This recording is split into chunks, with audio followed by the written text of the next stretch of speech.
Je suis Géraldine Prévost-Gigant, psychopraticienne, autrice, conférencière, formatrice et keynote speaker. Il est grand temps d'ouvrir notre cœur et d'élargir notre conscience. Bonjour et bienvenue dans 5 minutes pour les hypersensibles, le podcast qui fait du bien à l'âme.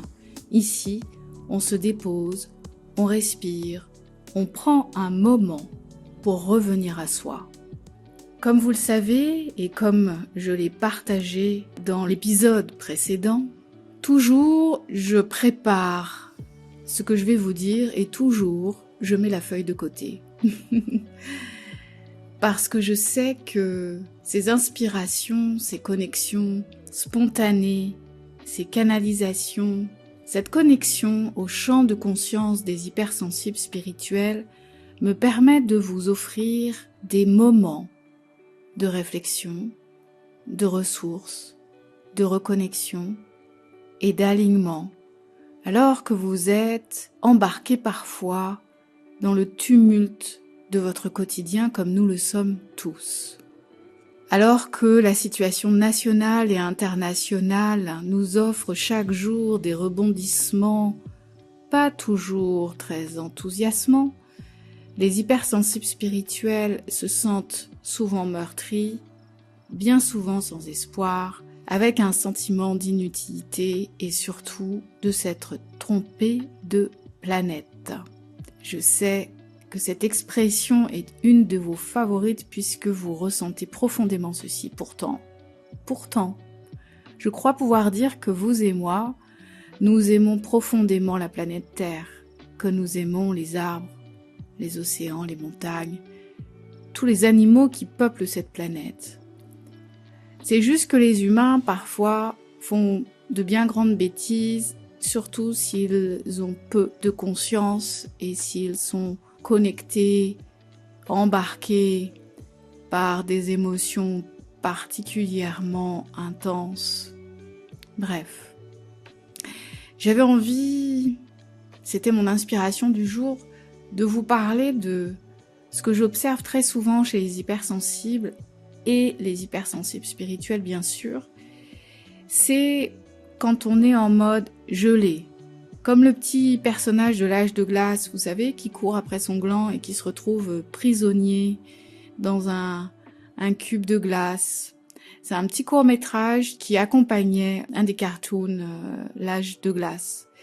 J'ai adoré ce court-métrage parce qu'il court après le gland qu'il voit comme une pépite d'or et à force de courir après lui sans conscience, eh bien il finit prisonnier d'un cube de glace.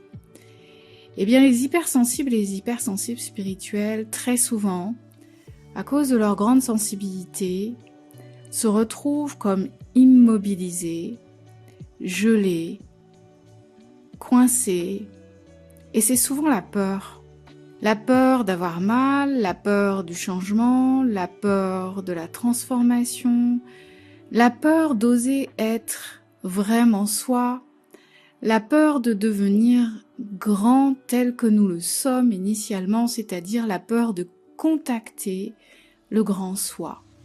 Il y a le petit moi, ce fameux ego qui prend beaucoup de place, et ce sera sûrement l'objet d'un autre épisode. J'en parle dans mes ouvrages sur les hypersensibles spirituels, mais j'en parle particulièrement dans le shadow work des hypersensibles spirituels. Et si ça vous intéresse, je vous invite vraiment à regarder le chapitre où je parle de l'ego sombre et l'ego lumineux, et ainsi que le soi, the high self, le grand soi. Toute la difficulté pour les hypersensibles et les hypersensibles spirituels, c'est d'oser connecter avec le grand soi. Pourtant, le grand soi, c'est l'âme. C'est le souhait de l'âme. C'est qui vous êtes vraiment profondément depuis toujours à travers le temps, de par le passé, maintenant et demain. Eh bien malheureusement, la peur d'être réellement grand, lumineux, rayonnant, powerful, puissant, Il y a cette peur, c'est ce qui vous immobilise, c'est ce qui fait que vous ne gagnez pas assez d'argent, vous jalousez vos copines qui réussissent, vous souhaitez franchir des steps et pourtant, vous n'y arrivez pas. Peur d'être trop, puisqu'on vous a toujours dit que vous êtes trop, peur de faire de l'ombre, mais pour cela, il faudrait déjà être dans la lumière. Et après, vous pourrez vous occuper de l'ombre éventuellement que vous faites, bien que ceci est une croyance. On ne fait jamais de l'ombre à personne. Ce sont les autres qui ne réussissent pas à allumer la lumière. Alors vous, qu'attendez-vous pour allumer la lumière? Qu'attendez-vous pour scratcher la petite allumette, pour faire exister cette flamme en vous, pour la faire grandir, grandir. Tout d'abord, illuminez votre être de l'intérieur pour ensuite rayonner autour de vous. Vous savez, au cours de ma vie professionnelle, de mes voyages, je rencontre beaucoup de gens. Hier, j'étais à un événement de rencontre et il y a des personnes qu'on ne voit pas. De très belles personnes physiquement, mais je les ai pas vues, je les ai vues à la dernière minute, au dernier moment, ou bien sur les photos que j'avais prises. Et puis il y a des êtres qui rentrent dans une pièce et on les voit. Ils sont pas forcément super connus, voire pas connus du tout. Certains sont en mode renaissance après avoir traversé le tunnel. Certains sont en plein processus de changement. Et pourtant, quand ils entrent dans une pièce, il y a quelque chose qui se passe. Je pense que ce sont des personnes qui ne se sont pas déconnectées de leur lumière intérieure. Elles ne le savent pas, mais cette lumière, elle existe et elle rayonne. Et puis il y a aussi les good souls, les bonnes âmes. Celles dont les âmes vibrent d'une lumière assez pure. Et je suis convaincue que cette lumière, cette pureté d'âme rayonne autour d'elles et que cela peut être visible pour qui sait voir et qui est connecté à la même vibration. Alors en parlant de vibration, entendez par niveau vibratoire, ceci est la solution pour faire fondre le glaçon dans lequel vous êtes coincé. Est-ce que vous êtes d'accord pour faire fondre le glaçon et vous libérer, pour mettre en mouvement cette énergie de vie qui va réchauffer votre cœur, votre corps et votre âme? Pour cela, il va falloir regarder la peur et réfléchir à d'où elle vient. Et je suis persuadée qu'il y a des moments de votre enfance où vos parents vous ont dit « Attention, attention, tu vas te faire du mal ».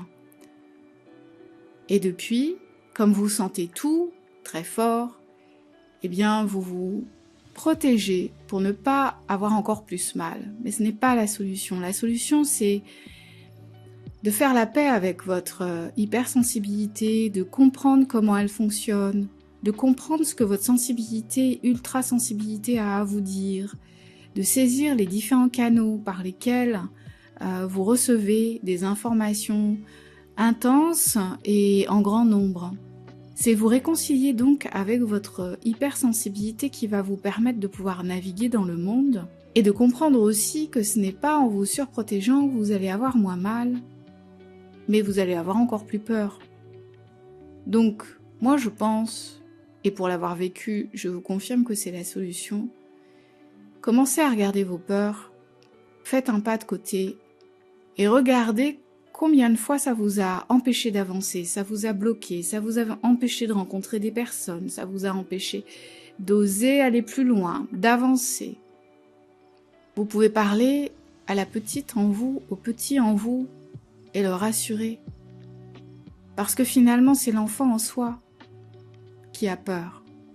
Ça permet de commencer à faire fondre le glaçon et commencer à vous libérer. La peur, elle vient aussi de « j'ai pas le droit de rayonner, j'ai pas le droit d'être dans l'abondance ».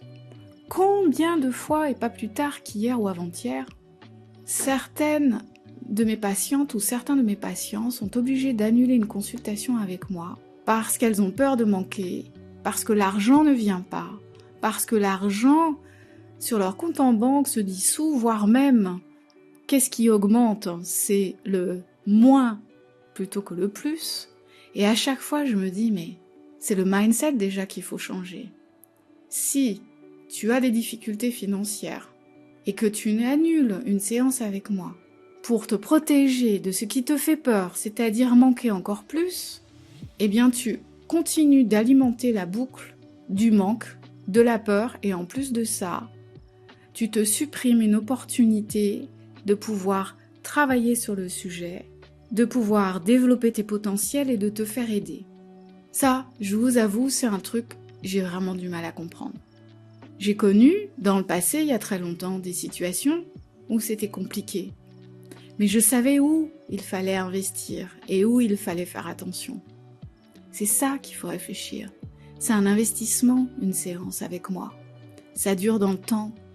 Alors il n'y a pas coup de baguette magique tout de suite.